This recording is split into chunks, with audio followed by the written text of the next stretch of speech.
नमस्कार दोस्तों, मेरा नाम है राहुल यादव और आप सभी का स्वागत है आज की स्पेशल वीडियो में। दोस्तों, आजकल मार्केट में एक न्यूज़ बहुत वायरल हो रही है कि जियो ब्लैक रॉक ने अपना एक नया mutual fund Jio BlackRock large cap mutual fund market में लॉन्च किया है। तो इसके रिगार्डिंग लोग काफ़ी बातें कर रहे हैं कि क्या हमें इस म्यूचुअल फंड में निवेश करना चाहिए या फिर नहीं करना चाहिए।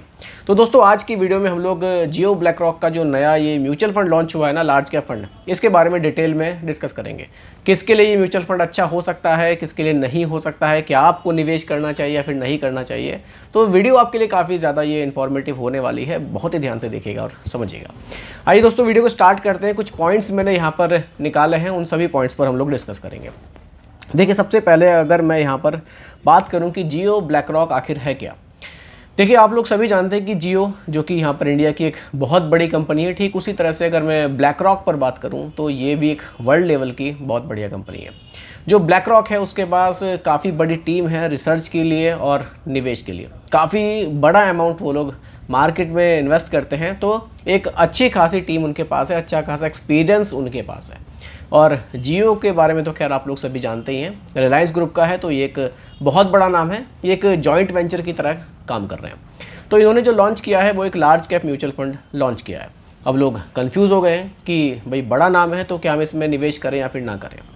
देखिए, अगर मैं लार्ज कैप म्यूचुअल फंड के एक बेसिक रूल पर बात करूं, सेबी का रूल यहाँ क्या कहता है, क्योंकि थोड़ा सा बेसिक को आप समझेंगे ना तो आपको समझ में आ जाएगा कि मुझे निवेश करना चाहिए या फिर नहीं करना चाहिए। क्योंकि सिर्फ बड़ा नाम देखकर निवेश करना तो सही नहीं है। थोड़ा सा ना एक जानकारी हमें बेसिक होनी चाहिए कि जो मैं पैसा डालूंगा इसमें वो पैसा मेरा निवेश का होगा और बाकी म्यूचुअल फंड्स जो स्कीम है लार्ज कैप की ऑलरेडी मार्केट में है उनसे कैसे ही अलग होगा।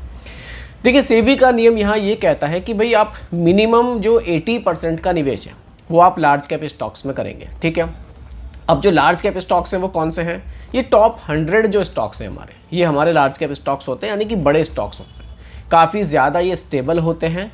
रिटर्न्स अगर आप मिड कैप स्मॉल कैप के मुकाबले देखेंगे शायद आपको थोड़े से कम दिखाई दें, लेकिन स्टेबिलिटी यहाँ आपको अच्छी खासी मिलती है। यानी कि आप कह लीजिए अगर कोई एक नया इन्वेस्टर है, निवेश की शुरुआत करना चाहता है, लार्ज कैप से भी वो चाहे तो कर सकता है, क्योंकि बड़े स्टॉक्स में पैसा निवेश होता है, ठीक है।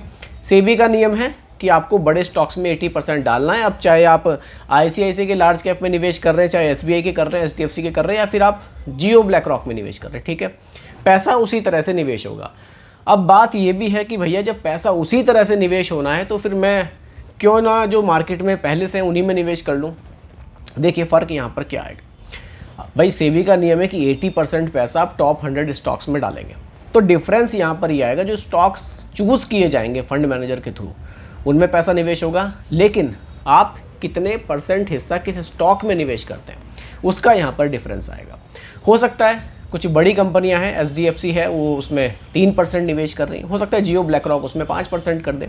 यानी कि ये फ़र्क आएगा कि कौन किस स्टॉक में कितना निवेश करता है, ठीक है। दूसरा यहाँ पर जो फ़र्क आएगा वो आएगा एक्सपेंस रेशो का, कि आपसे चार्जेस कितने लिए जा रहे हैं। भाई, हो सकता है कि कोई लार्ज कैप म्यूचुअल फंड आपसे 1 से 1.5% के आसपास एक्सपेंस रेशो ले ले और कोई दूसरा लार्ज कैप फंड आपसे सिर्फ 0.5 या 0.7% एक्सपेंस रेशो ले ले। तो ये जो डिफरेंस है ना, ये लॉन्ग टर्म में काफ़ी बड़ा इम्पैक्ट डालता है। तो ये कुछ माइनर से पॉइंट्स हैं जिनको लोग थोड़ा इग्नोर करते हैं, इग्नोर करने वाले नहीं हैं। यहाँ से थोड़ा सा डिफरेंस निकलना शुरू होता है कि अगर दो ही लार्ज कैप स्कीम्स हैं तो इनमें फ़र्क क्या है, ठीक है। एक बात आती है एनएफओ की। कुछ लोगों का कहना है कि भाई नया फंड है, 10 रुपये की एनएवी पर मिल रहा है तो निवेश कर देना चाहिए। देखिए, एनएवी चाहे 10 रुपये की हो चाहे 100 रुपये की हो, इससे कोई फ़र्क नहीं पड़ेगा। ये सिर्फ एक कैलकुलेशन के लिए है कि आपने इतने पैसे निवेश किए तो एनएवी के हिसाब से इतने यूनिट्स आपको अलॉट हो रही है। इसका रिटर्न से कोई भी लेना देना नहीं है। यहाँ लोग कंफ्यूज होते हैं कि भाई 10 रुपये की एनएवी पर है, निवेश कर दो, सस्ता है। सस्ता नहीं है। फंड लॉन्च होता है तो 10 रुपये की एनएवी पर होता है, धीरे धीरे एनएवी उसकी बढ़ती है, तो इससे कोई फ़र्क नहीं पड़ेगा। एनएफओ, हर एक एनएफओ हमारे लिए अच्छा नहीं हो सकता। हमें फ़ंड्स के बारे में थोड़ी सी डीप रिसर्च करनी चाहिए, तभी हमें निवेश करना चाहिए। ऐसा नहीं है कि नया एनएफओ कोई आया है तो हमने निवेश कर दिया 10 रुपये की एनएवी पर तो वो फ्यूचर में हमें प्रॉफिट देगा, ऐसा कोई ज़रूरी नहीं है। इसकी कोई गारंटी नहीं होती कि एनएफओ से हमेशा ही आपको बेनिफिट मिलेगा। हाँ, कई बार होता है कि कुछ अच्छे फंड्स लॉन्च होते हैं, उनमें बहुत तेज़ी से वो मार्केट में बढ़ते हैं तो रिटर्न्स अच्छे मिल जाते हैं। लेकिन अगर आप किसी पुराने लार्ज कैप म्यूचुअल फंड में भी निवेश करते हैं जिसकी एनएवी 100 रुपये से ऊपर है या 100 रुपये ही एग्जाम्पल के लिए, उससे भी आपको उतने ही रिटर्न्स मिलेंगे, और अगर किसी की NAV 10 रुपये हैं तो उससे भी आपको लगभग उतने ही रिटर्न्स मिलेंगे। फ़र्क आएगा मेनली एक्सपेंस रेशियो से और जो हमारे फंड मैनेजर हैं उनके निवेश करने के तरीके से। तो जो नया ये फंड लॉन्च हो रहा है, ऐसा नहीं है कि फ्यूचर में आपको ये अच्छे रिटर्न्स दे ही देगा। थोड़ा सा जानना ज़रूरी था कि बेसिक इसका है क्या, वही मैंने आपको बताने की कोशिश की है।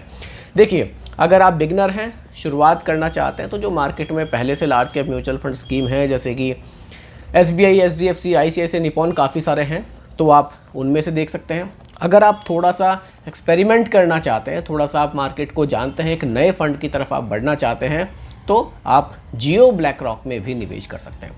बाकी निवेश करने का तरीका मैंने आपको बताया, जो सेबी का रूल है वो किस तरह से काम करता है और किस तरह से आपके पैसे को निवेश करेंगे। तो यही आज की वीडियो का टॉपिक मैंने आप लोगों के लिए रखा था कि जो नया फंड लॉन्च हो रहा है वो किस तरह से मार्केट में पैसे को निवेश करेगा, तो आपको उसमें निवेश करना चाहिए या फिर नहीं करना चाहिए। बाकी इसी तरह की वीडियोस आगे भी देखने के लिए चैनल को सब्सक्राइब करना मत भूलिएगा। मिलते हैं जल्दी एक और नई वीडियो के साथ। धन्यवाद।